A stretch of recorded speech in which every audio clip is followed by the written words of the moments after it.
Hello everyone, this is Mukul.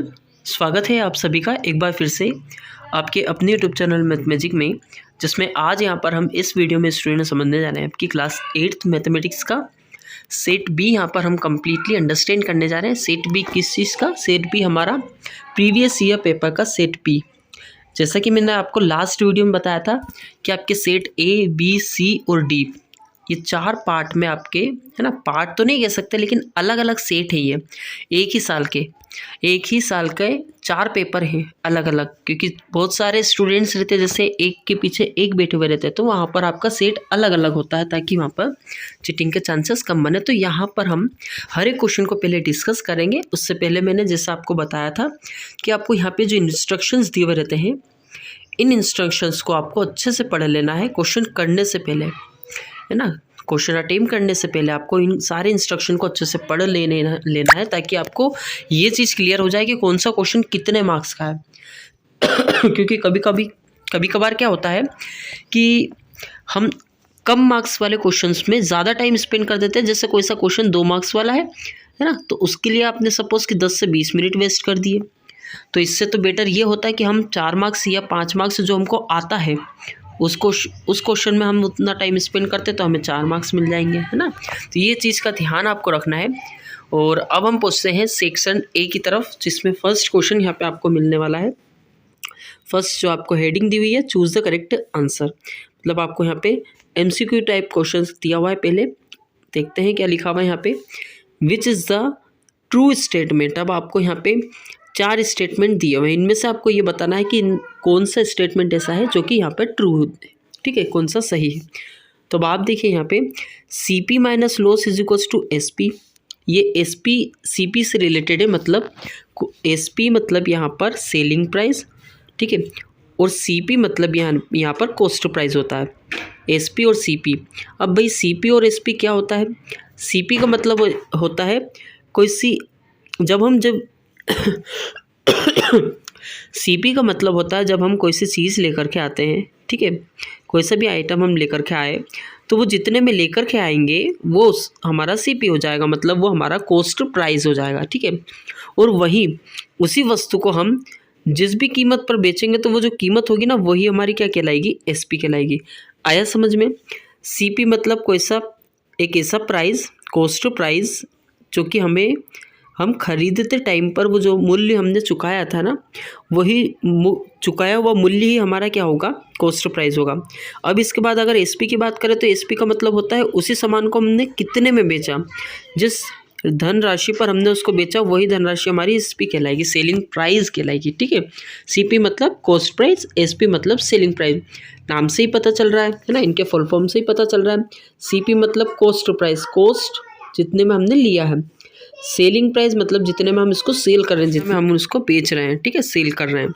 अब यहाँ पर आपको बहुत अच्छे से पता है, जैसे अगर कोई सी चीज़ सेलिंग, इसका किसी भी वस्तु का कॉस्ट प्राइस सपोज 5 दिया हुआ है, 5 दिया हुआ है कॉस्ट प्राइस का मतलब क्या? मतलब हम उसको 5 रुपीज़ में लेकर के आए हैं, ठीक है।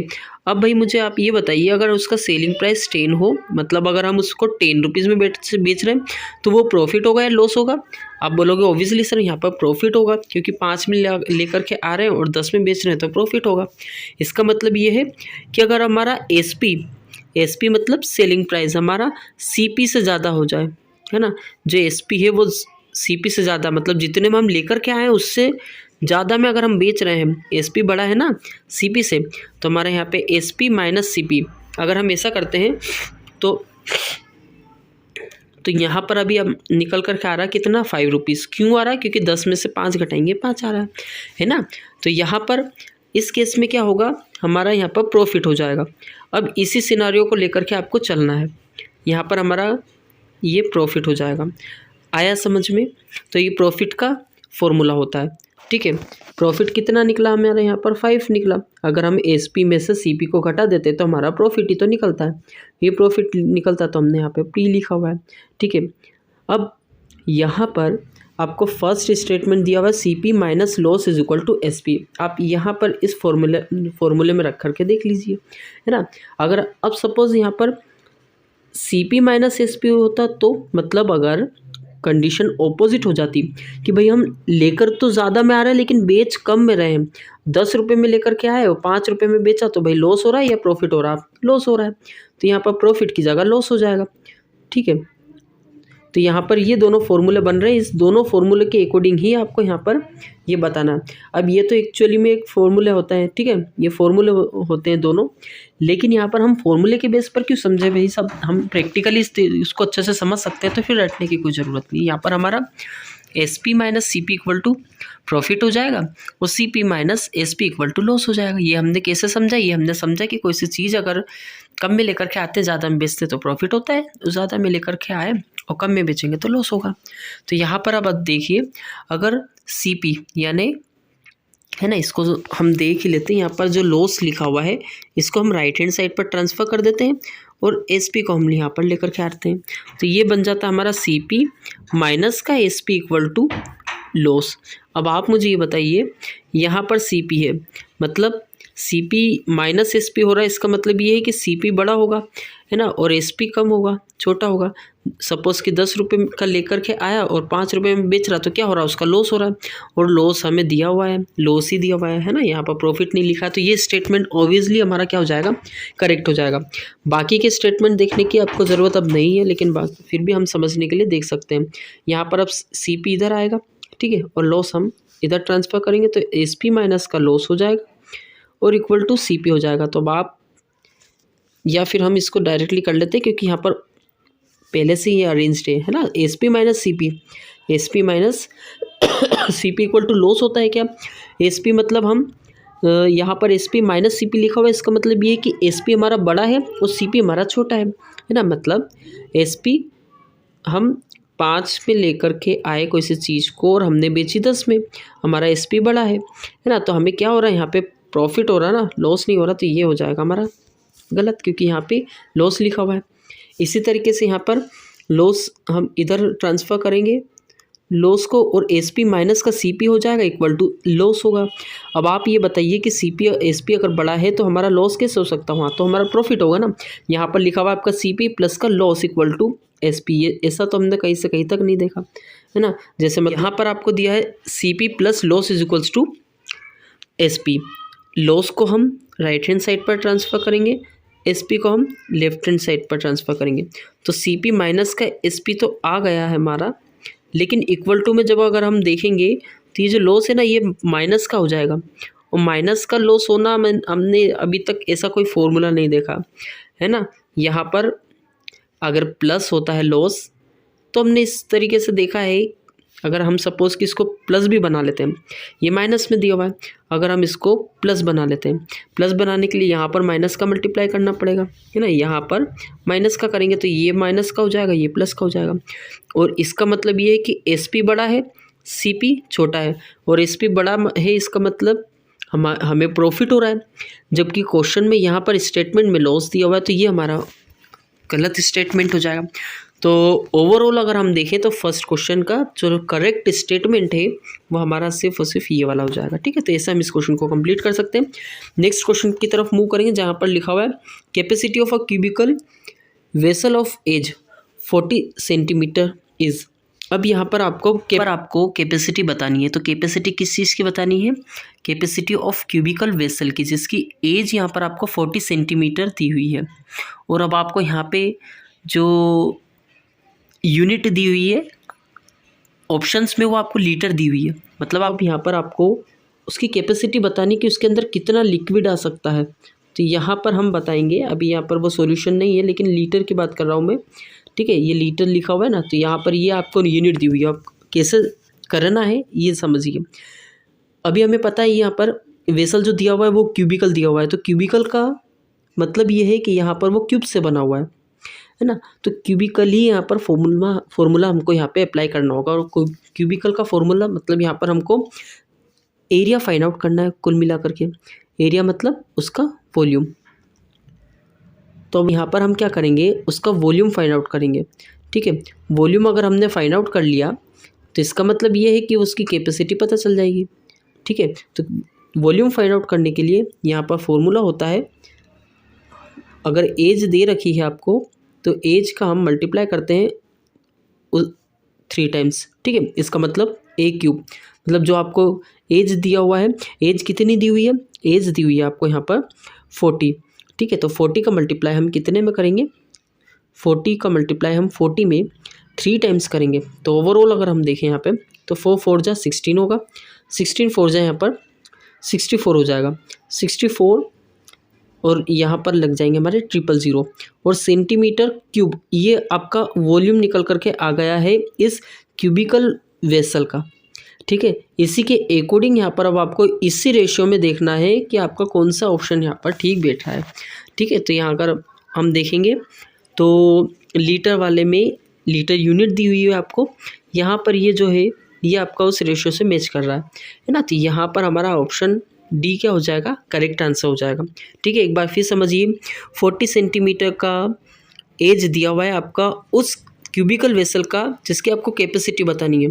तो कैपेसिटी बताने के लिए हम यहाँ पे क्या करेंगे, उसका वॉल्यूम फाइंड आउट करेंगे, है ना। वॉल्यूम मतलब उसकी कितनी कैपेसिटी है, उसके अंदर कितना यहाँ पर लिक्विड आ सकता है, इस चीज़ को फाइंड आउट करने के लिए वॉल्यूम निकालेंगे। और वॉल्यूम हमारा निकल चुका था, वो कितना था, 64,000 सेंटीमीटर स्क्वायर, ठीक है, इतना उसका वॉल्यूम था। तो उसके अंदर इसी रेशियो से रिलेटेड यहाँ पर हमारा क्वांटिटी ये हो जाएगी, वो कितनी हो जाएगी, 6400 लीटर, ठीक है। तो ये से हम इस क्वेश्चन को कंप्लीट कर सकते हैं। अब यहाँ पर आपका factorisation of p square plus p minus 6 is, अब आपको फैक्टराइजेशन करना, किसका फैक्टराइजेशन करना है, ये जो इक्वेशन ये जो दिया हुआ है आपको, ठीक है, इसको एक्सप्रेशन बोलेंगे, इक्वेशन नहीं कह सकते, क्योंकि इक्वेशन जब होगा जब यहाँ पर हमारा इक्वल का साइन लगा करके जब हम इसके इक्वल 0 रखेंगे, ठीक है, तब यहाँ पर ये हमारी इक्वेशन हो जाएगी। और अब इसी के इस एक्सप्रेशन के ही हमको यहाँ पे क्या फाइंड आउट करना है, फैक्टराइजेशन। तो फैक्टराइजेशन बताना है, इसके लिए हम यहाँ पर क्या करते हैं, पी स्क्वायर, है ना, यहाँ पर आपको कोफिशिएंट कितना है, 1 है। कोफिशिएंट मतलब पी स्क्वायर की जगह पर यहाँ पर उससे कौन सा नंबर अटैच है, कौन सा कांस्टेंट, तो 1 ही होगा, है ना। 2 3 लिखा हुआ था तो 2 3 होता है, यहाँ पर 1 है तो हम 1 को देखेंगे, ठीक है। अब 1 और 6 को मल्टीप्लाई करेंगे। अब चूंकि ये माइनस का 6 है तो हम यहाँ पर इस तरीके से कोई सा 2 नंबर यहाँ पर लेकर के आना होगा, a मल्टीप्लाइड बाई b, जो कि हमको यहाँ पे -6 का आंसर दे दें, ठीक है। मतलब उनका प्रोडक्ट -6 हो और उन्हीं दोनों नंबर को अगर हम प्लस या माइनस करें तो हमारा नंबर कितना आ जाए, हमें कितना मिल जाए आंसर में, 1। यहाँ पर देखिए इसका कोफिशिएंट कितना है, 1, तो यहाँ पर हम लिखें कितना, 1। मतलब मल्टीप्लाई करने पर -6 आए, प्लस माइनस करने पर 1 आए, ठीक है। तो ऐसा कौन सा नंबर हो सकता है भाई, ऐसा अगर हम देखें तो -3 + 2 देख सकते हैं, बिल्कुल, है ना। लेकिन -3 + 2 देखेंगे तो यहाँ पर हमारा माइनस का आएगा, लेकिन यहाँ पर हमें प्लस लेकर के आना। तो इसके लिए हम क्या करेंगे, अब यहाँ पर -2 और +3 को लेकर के आएंगे, ठीक है, तब हमारी बात बन सकती है। तो एक फैक्टर आपका बनेगा p -3 और एक फैक्टर बनेगा आपका p यहाँ पर एक फैक्टर बनेगा आपका p + 3 और एक बनेगा p - 2। तो देख लीजिए यहाँ पे कौन सा ऑप्शन करेक्ट आपका बन रहा है।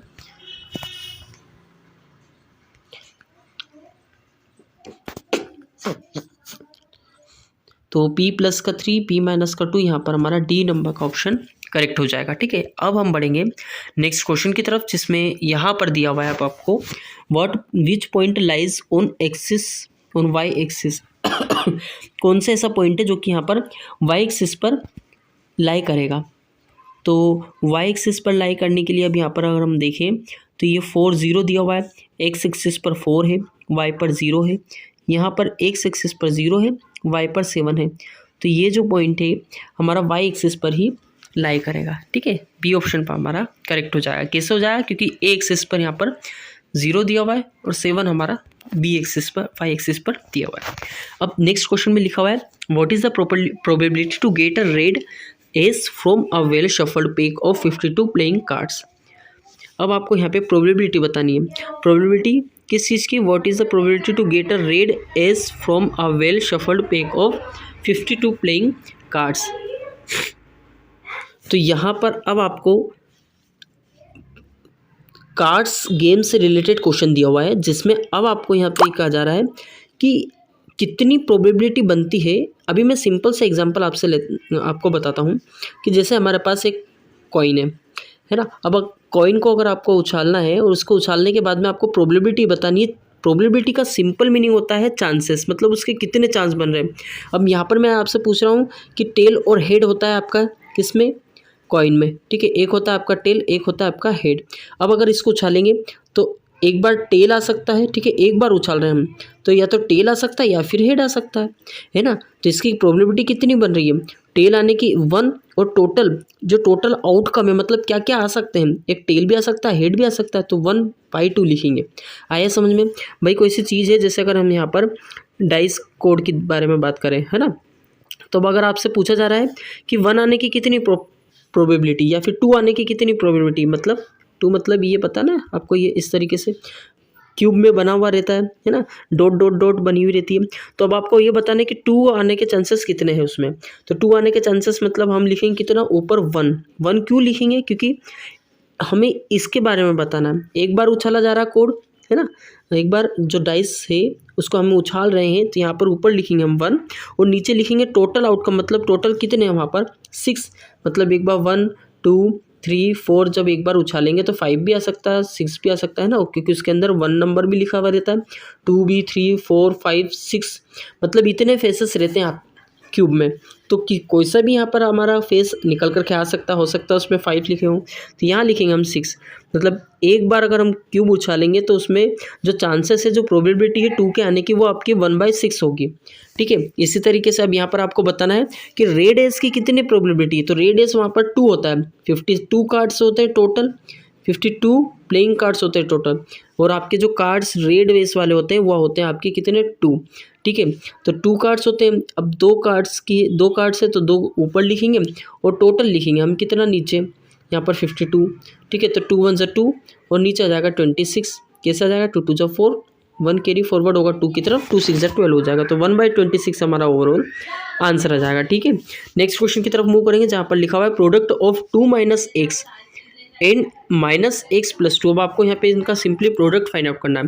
प्रोडक्ट फाइंड आउट करने के लिए यहाँ पे क्या करना है, 2 - x दिया हुआ है, ये भी 2 - x ही दिया हुआ है। कैसे, क्योंकि अगर आप इसको ऐसे लिखोगे, है ना, 2 - x को आप a से लिखोगे, यहाँ पर पहले 2 लिख लोगे फिर माइनस का x, इसकी बात कर रहा हूँ मैं, क्योंकि यहाँ पर अगर हम इसको ऐसे लिख दें या ऐसे लिख दें, बात बराबर ही है। माइनस का x + 2 लिखा हुआ था, हमने उसको 2 - x लिख दिया हुआ है। तो ये दोनों तो अब ये दोनों सेम हो गए, है ना, दोनों सेम हो गए। इन दोनों का मल्टीप्लाई करेंगे, मतलब क्या होता है, a का मल्टीप्लाई a में करते हैं तो a² होता है। इसी तरीके से 2 - का x का होल स्क्वायर हो जाएगा, होल स्क्वायर होगा इसका मतलब, तो ये 2 - x का होल स्क्वायर आ जाएगा। सिर्फ इतना ही बताना था, ठीक है, ज़्यादा हमें एक्सपेंड इसको करने की ज़रूरत नहीं थी। बाकी अब यहाँ पर हम 7th क्वेश्चन की तरफ मूव करेंगे, जिसमें लिखा हुआ है if 2 equal sides of an isosceles triangle are. यहाँ पर आपको 2 साइड दी हुई है। अब यहाँ पर आपको आइसोस्केलेस ट्राइंगल की बात की जा रही है। आइसोस्केलेस ट्राइंगल मतलब ऐसा ट्राइंगल जिसके अंदर 2 साइड इक्वल हों, ठीक है, कोई सी भी 2 साइड इक्वल आपकी हो सकती है। सपोज़ कि ये दोनों साइड आपकी इक्वल है। अब आपसे कहा जा रहा है ये दोनों साइड इक्वल जो दी हुई है वो आपको अलजेब्रिक फॉर्म में दी हुई है, मतलब उसमें वेरिएबल का यूज़ है ना। ये एक साइड हो गई, ये आपकी दूसरी साइड हो गई। Then x = 2। अब आपको x की वैल्यू बतानी है। भाई क्या होता है, यहाँ पे आपको आइसोस्केलेस ट्राइंगल दिया हुआ है, मतलब 2 साइड इक्वल है, और वो जो दोनों साइड जो इक्वल है ना, वही साइड आपको इस फॉर्म में दे रखा है। इसका मतलब क्या है भाई, ये दोनों साइड अगर इक्वल है तो ये 5, एक 5 है तो दूसरी भी 5 होगी। एक अगर 10 सेंटीमीटर है तो दूसरी भी 10 सेंटीमीटर होगी। इसी तरीके से 6 - 5 जो है वो इक्वल ही होगा ना, 5x + 1 के, तो हम इक्वल कर लेंगे। तो 6x - का 7 = 5x + का 1 हो जाएगा, 5x + का 1 हो जाएगा। हम क्या करेंगे, 5x को इधर लेकर आए, एक x बचेगा, और 7 को इधर लेकर के जाएंगे, 7 + 1 8 हो जाएगा। तो आंसर में हमारा कितना आ जाएगा, 8। बी नंबर का ऑप्शन जो है वो हमारा करेक्ट हो जाएगा। नेक्स्ट क्वेश्चन की तरफ यहाँ पर मूव करेंगे। If 2 quantities x and y are in direct proportion. अगर कोई सा वेरिएबल x है और y है, ये दोनों क्वांटिटी है और दोनों डायरेक्टली प्रोपोर्शन है। डायरेक्टली मतलब अगर x बढ़ेगा तो y भी बढ़ेगा। इस तरीके के प्रोपोर्शन में अगर ये हैं तो अब आपको ये बताना है कि इनमें से कौन सा जो स्टेटमेंट है वो करेक्ट हो जाएगा। तो अगर x इज टू के वाई है ना, ये सही है, या एक्स वाई इक्वल टू के है, ये सही है, तो हमें पता है, बहुत अच्छे से पता है कि x इज टू के वाई जो है वो करेक्ट ऑप्शन हो जाएगा, ठीक है। यहाँ पर हमें कोई रिलेशन नहीं दिखता दोनों के बीच में कि दोनों डायरेक्ट प्रोपोर्शन में है या इनडायरेक्ट प्रोपोर्शन में, क्योंकि k की वैल्यू बढ़ेगी तो यहाँ पर जो है वो इन्वर्स प्रोपोर्शन में हो जाएगा, क्योंकि x इज इक्वल्स टू के बाई वाई हो जाएगा, है ना। जब हम इसको ट्रांसफर करेंगे तो ये हमारा रॉन्ग स्टेटमेंट हो जाएगा, ये भी हमारा गलत। तो आंसर में हमारा यहाँ पर ए ऑप्शन हो जाएगा। नाउ अब हम बढ़ते हैं दूसरे सेक्शन की तरफ, जो कि यहाँ पे सेक्शन बी दिया हुआ है, और यहाँ पर अब आपको 6 क्वेश्चन देखने को मिलेंगे, जो कि आपके हर एक क्वेश्चन 2-2 मार्क्स के होंगे। टोटल आपका यहाँ पर ये सेक्शन 12 मार्क्स वाला है, ठीक है। तो फर्स्ट यहाँ पे हम देखते हैं, लिखा हुआ है 9th question, the diagonals of rhombus are, find its area. अब यहाँ पे